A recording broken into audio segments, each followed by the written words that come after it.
Hi dears, നമ്മളുടെ പുതിയൊരു വീഡിയോയിലോട്ട് സ്വാഗതം. നമ്മൾ മൂന്നുപേരും റെഡി ആയിട്ട് വിഷ്ണുവിനെയും വെയിറ്റ് ചെയ്തുള്ള ഇരിപ്പാണ്. അപ്പൊ വീഡിയോ എടുക്കാന്ന് വിചാരിച്ച് ക്യാമറ ഓൺ ചെയ്ത് ഞാൻ ഹായ് പറയണുണ്ടപ്പോ ദാ ഇവിടെ ഒരാളും പറയണുണ്ടോ. ഇപ്പൊ ഈ റെഡിയായി പോണത് നമ്മളുടെ അമ്പലത്തിലോട്ടാണ്, അതായത് കാവിൽപ്പാട് ശ്രീ മാരിയമ്മൻ ശ്രീ കാമാക്ഷമ്മൻ ക്ഷേത്രത്തിലേക്ക്. ക്ഷേത്രത്തില് നവീകരണത്തിന്റെ ഭാഗമായിട്ട് 1 മാസത്തിൽ കൂടുതലായി പണികളൊക്കെ നടന്നുകൊണ്ടിരിക്കണ്ടായിരുന്നു കേട്ടോ. പ്രതിഷ്ഠാദിനം ഇന്നലെ ആയിരുന്നേ, അതായത് ജനുവരി 28-ാം തീയതി ബുധനാഴ്ച. ദാ ഈ കാണുന്ന കട്ട്ലയും വാതിലൊക്കെ പുതുതായിട്ട് വെച്ചതാണ്. കട്ട്ല വെപ്പ് ഉണ്ടായിരുന്നത് 24-ാം തീയതി ആയിരുന്നു. അന്ന് എനിക്ക് പോകാൻ പറ്റിയിട്ടുണ്ടായിരുന്നില്ല. പിറ്റേന്ന് പോയപ്പോൾ ശ്രീകോവിലിനകത്ത് പെയിന്റിംഗ് ഒക്കെ നടന്നുകൊണ്ടിരിക്കുകയായിരുന്നു. അതുകൊണ്ട് തന്നെ അമ്മനെയൊക്കെ എടുത്ത് മാറ്റി വെച്ചിട്ടുണ്ടായിരുന്നു. അപ്പം എനിക്ക് വീഡിയോ എടുക്കാൻ പറ്റി, അങ്ങനെ എടുത്ത് വെച്ചതാണ് കേട്ടോ ഈ വീഡിയോസൊക്കെ. അതുകൂടാതെ മൊത്തം പണികൾ നടന്നുകൊണ്ടിരിക്കുന്നുണ്ട്.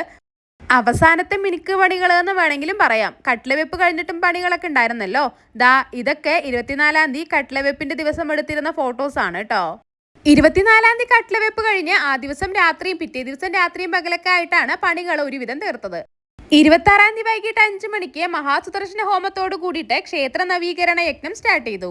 ആ ദിവസം വൈകുന്നേരം ആയതുകൊണ്ട് എനിക്ക് പോകാൻ പറ്റിയിട്ടുണ്ടായിരുന്നില്ല കേട്ടോ. ഇതിപ്പോ പിറ്റേ ദിവസമാണ്, അതായത് 27-ാം തീയതി. ഈ ദിവസവും രാവിലെ 5:30 അഷ്ടദ്രവ്യ മഹാഗണപതി ഹോമത്തോട് കൂടിയിട്ട് പൂജകളൊക്കെ സ്റ്റാർട്ട് ചെയ്തിരുന്നേ. അത്രയും നേരത്തെ മോനെയും കൊണ്ട് പോകുന്നത് ബുദ്ധിമുട്ടായതുകൊണ്ട് വിഷ്ണുവിന്റെ കൂട്ടത്തിൽ നമ്മൾ പോരുന്നില്ല കേട്ടോ. ആൾ 5 മണിക്ക് എണീറ്റ് പോയിരുന്നു. മോന് കഴിക്കാനൊക്കെ കൊടുത്തിട്ടാണ് പോണെന്നുണ്ടെങ്കിൽ അമ്പലത്തിൽ കുറച്ച് സമയം കൂടി ഇരിക്കാലോ. അപ്പൊ അതൊക്കെ കഴിഞ്ഞിട്ട് ഞങ്ങൾ റെഡിയായി വിഷ്ണുവിനെയും വെയിറ്റ് ചെയ്തിരിക്കുന്ന ഇരിപ്പായിരുന്നു നേരത്തെ കണ്ടത്. ഇവരൊക്കെ കുറച്ചധികം ദിവസമായിട്ട് രാത്രിയും പകലും ഒക്കെ അമ്പലത്തിൽ തന്നെയാണ് കേട്ടോ. വിഷ്ണുവിന്റെ കാര്യം ഞാൻ പറയണമെന്നേ ഉള്ളൂ. വിഷ്ണു മാത്രമല്ല, കൂടെയുള്ള എല്ലാവരും രാത്രി 12 മണിക്കോ 1 മണിക്കൊക്കെയാണ് വന്ന് കിടക്കണത്. രാവിലെ 4 മണിക്കോ 5 മണിക്കൊക്കെ എണീറ്റ് വീണ്ടും അമ്പലത്തിലോട്ട് പോകും. നമ്മൾ ആ ദിവസം രാവിലെ അമ്പലത്തിലോട്ട് എത്തുമ്പോൾ മൃത്യുഞ്ജയ ഹോമം നടന്നുകൊണ്ടിരിക്കുകയായിരുന്നേ. കൂട്ടത്തിൽ അവിടെ അമ്മമാര് ലളിത സഹസ്രനാമവും വായിക്കണ്ടായിരുന്നു.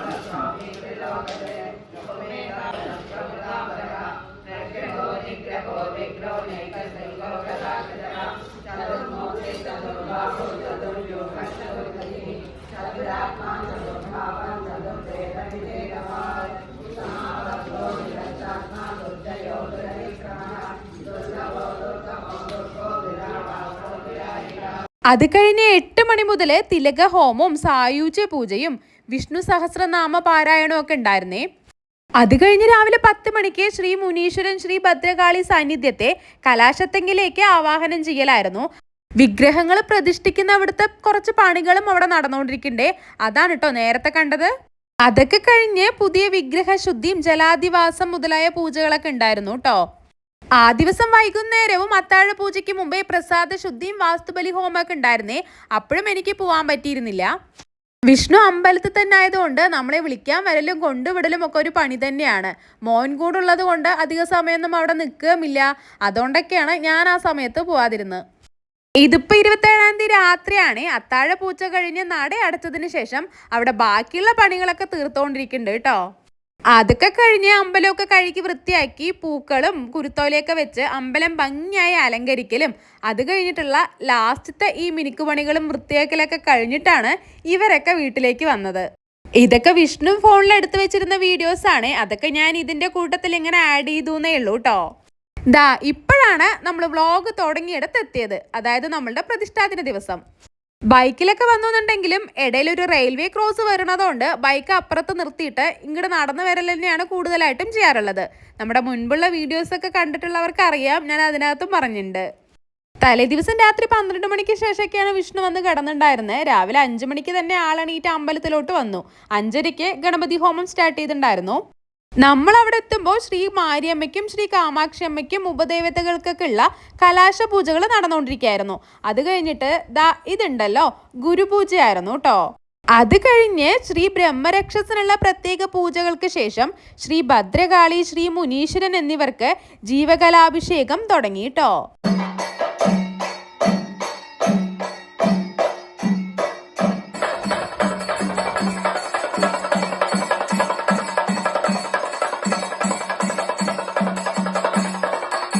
ഇവിടെ ആൽത്തറയുടെ താഴെയായിട്ടാണ് ശ്രീ മുനീശ്വരന്റെയും ശ്രീ ഭദ്രകാളിയുടെയും പുതിയ വിഗ്രഹം പ്രതിഷ്ഠിക്കുന്നത്.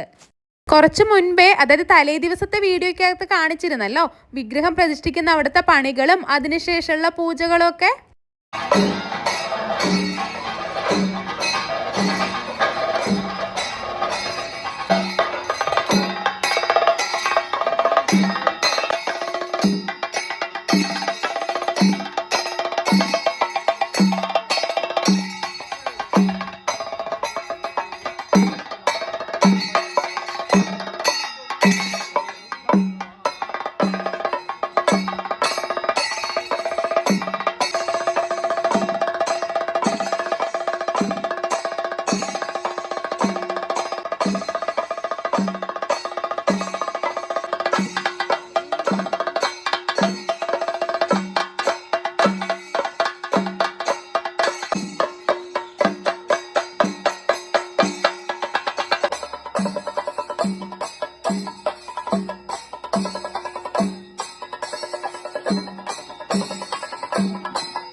കണ്ടില്ലേ, അലങ്കാര പൂജയും കലശാഭിഷേകവും ഒക്കെ ഭംഗിയായിട്ട് തന്നെ കഴിഞ്ഞു കേട്ടോ.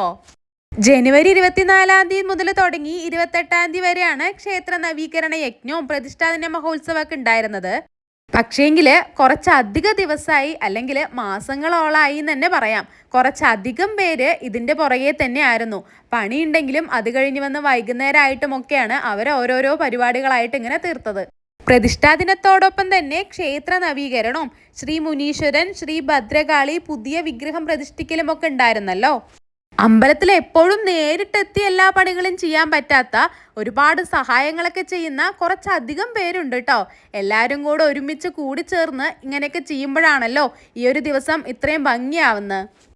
സാധാരണ പ്രതിഷ്ഠാ ദിനത്തിന് ഇവിടെ ഫ്രണ്ടിൽ തന്നെ പന്തലൊക്കെ ഇട്ടിട്ട് സദ്യയാണ് പതിവ്. പക്ഷേങ്കില് ഇപ്രാവശ്യം പ്രതിഷ്ഠാ ദിനം കൂടാതെ ക്ഷേത്ര നവീകരണ യജ്ഞം കൂടെ ഉണ്ടായിരുന്നല്ലോ. അമ്പലത്തില് കുറച്ചധികം പണികളും 2-3 ദിവസത്തെ പൂജകളും ഹോമങ്ങളൊക്കെ ഉണ്ടായിരുന്നത് കൊണ്ട് തന്നെ ചെലവ് ചുരുക്കലിന്റെ ഭാഗമായിട്ട് ഇപ്രാവശ്യം പ്രസാദ ഊട്ടിന് ലെമൺ റൈസ് ആയിരുന്നു കേട്ടോ. അതിന്റെ കൂടെ ഒരു കൊണ്ടാട്ട മുളകും അച്ചാറും സാലഡുമാണ് ഉണ്ടായിരുന്നത്. പിന്നെ ഇതാ പായസവും. ഇപ്പം ഈ മിക്സ് ചെയ്തുകൊണ്ടിരിക്കുന്നതുണ്ടല്ലോ, ഇവിടെ പൂജ കഴിഞ്ഞ പാൽപ്പായസമാണേ. അതും ഇതിന്റെ കൂട്ടത്തിൽ മിക്സ് ചെയ്തെടുക്കുകയാണെങ്കിൽ എല്ലാവർക്കും ഒരുമിച്ച് ഒരു തവണ കൊടുത്താൽ മതിയല്ലോ.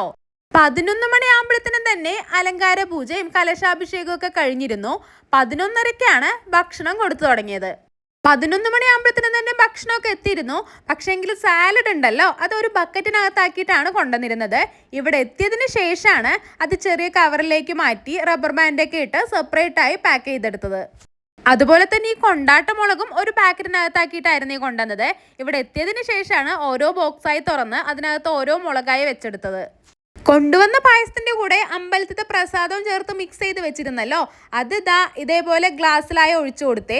അതും സെപ്പറേറ്റ് പാക്ക് ചെയ്ത് കൊടുക്കുക എന്ന് പറഞ്ഞ പണിയാണല്ലോ. അതുകൊണ്ട് ഇതുപോലെ ഗ്ലാസ്സിലാക്കി പായസം എല്ലാവരും ഇവിടെ തന്നെ കഴിച്ചിട്ട് പോവലും ഭക്ഷണം വീട്ടിലേക്ക് കൊണ്ടുപോകലും എന്നുള്ളതിലായിരുന്നു ചെയ്തുകൊണ്ടിരുന്നത്.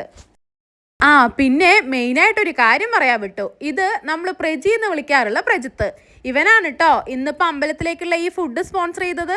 കുറച്ച് പേർക്ക് ഇവിടെ ഫുഡ് കൊടുത്തോണ്ടിരിക്കുന്നുണ്ട്. കുറച്ച് പേര് അകത്തിരുന്ന് സാലഡ് കവറിനകത്ത് പാക്ക് ചെയ്തുകൊണ്ടിരിക്കുന്നുണ്ട്.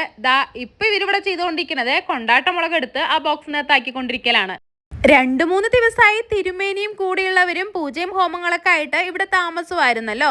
അപ്പൊ അവർക്ക് ഇറങ്ങേണ്ട സമയം അപ്പോ ദക്ഷിണയൊക്കെ കൊടുത്ത് അവരുടെ അനുഗ്രഹം വാങ്ങിക്കലാണ് ഇപ്പൊ ഈ കണ്ടത്. അപ്പോ നമ്മളുടെ അമ്പലത്തിലെ ക്ഷേത്ര നവീകരണ യജ്ഞവും പ്രതിഷ്ഠാദിന മഹോത്സവത്തിന്റെ ഒക്കെ കുഞ്ഞു കുഞ്ഞു വിശേഷങ്ങൾ അടങ്ങിയ ഈ വീഡിയോ ഇഷ്ടപ്പെട്ടാല് ലൈക്ക് ചെയ്യാൻ മറക്കല്ലേ. വീണ്ടും മറ്റൊരു വീഡിയോയിൽ കാണും വരേക്കും ബൈ.